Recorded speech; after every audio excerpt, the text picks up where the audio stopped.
coronavirus, I know, keeps a lot of people away. I just wanted to share a little bit about Dad.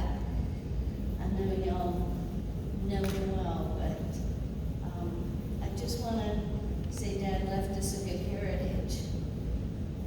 One thing I remember about Dad is he's generous, and he's blessed the church. He's given us so many charities that if anybody knows how to stop the letters from coming, share with my sister Christy, because she's been shredded every day. So much mail comes in because Dad was generous. He loved animals and gardening. You know, you can take the boy off the farm, but you can't take the farm out of the boy. That was Dad. He was a practical joker. When I was a teenager, he loved to torment me. He would short sheet my bed. He would put wooden boards in my bed when I came in from dates. And he loved, late. And he loved sneaking up on me in dark halls and scaring the daylights out of me. And Mom would always come behind him and say, "Gordon, stop doing that." But the first foremost thing about Dad is he loved his Lord and he loved people well. When Mom and Dad first got married, my dad came to the Lord the very first year in North Carolina. The first year he just got saved, and then he was drafted to become a deacon, and he's been a deacon ever since. So, he loves serving people, but he loved the Lord the most, and then my mom. And in fact, he was fighting his last days with everything in him, because all he wanted to do was to take care of Mom till the end of her life, and to continue sharing God's love with other people.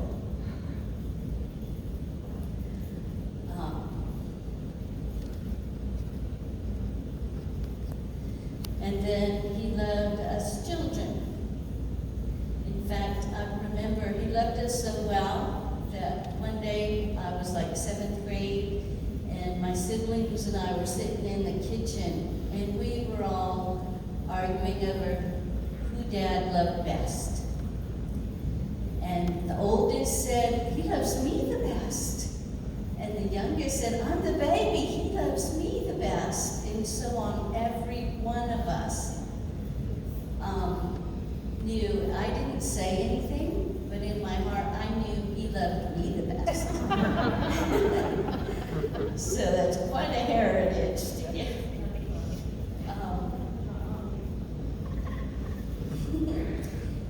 And he loved us so much that a lot of people don't know this, but he adopted my cousin Rita and all of her siblings last year. Unofficially adopted them into the family. So we have 8 more brothers and sisters, 6 now alive, but Dad was like that. He didn't want them to be orphans. And also another cousin of ours, she's unofficially adopted. So he just loved people so much. He loved our home group in the church, and Crisis Pregnancy Center volunteer, and NAMI for the mental health. And I just heard from NAMI this morning. They're setting up a scholarship fund in my dad's name for young volunteers going to work with them that are going to college.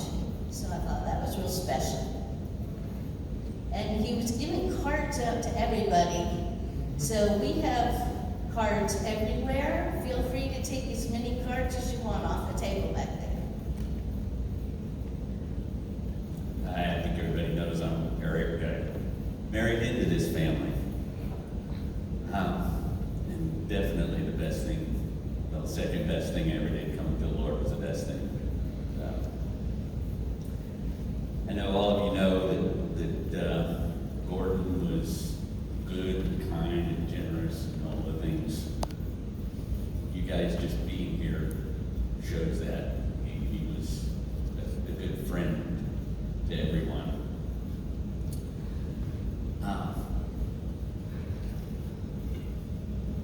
You know all these things because that's how he treated everyone. Gordon was not one to discriminate or to hold anything back. He loved everybody. He just loved people. Amen.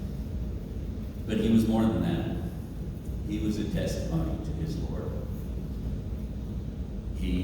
Everywhere he went, he just shared God's love. St. Augustine had said, preach the gospel wherever you go, and if you have to use words.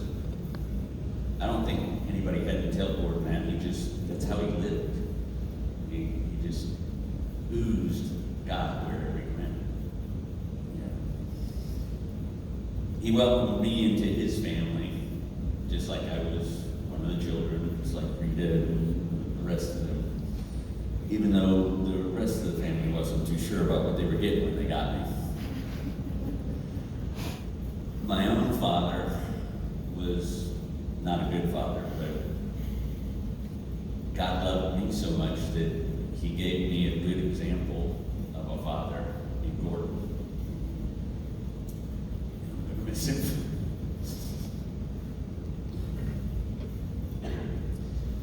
Gordon honored me by giving me the privilege of, he joined our Bible study group there, and he said that my teachings challenged him so much that with his failing health and all, at one point he even questioned his faith.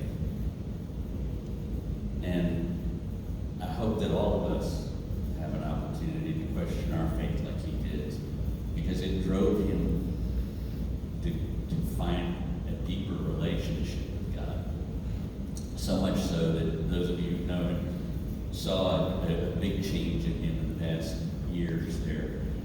He went from being quiet Gordon, who was just always serving, to one who, I guess because his health was failing and he couldn't do anymore, he had to actually say it. So.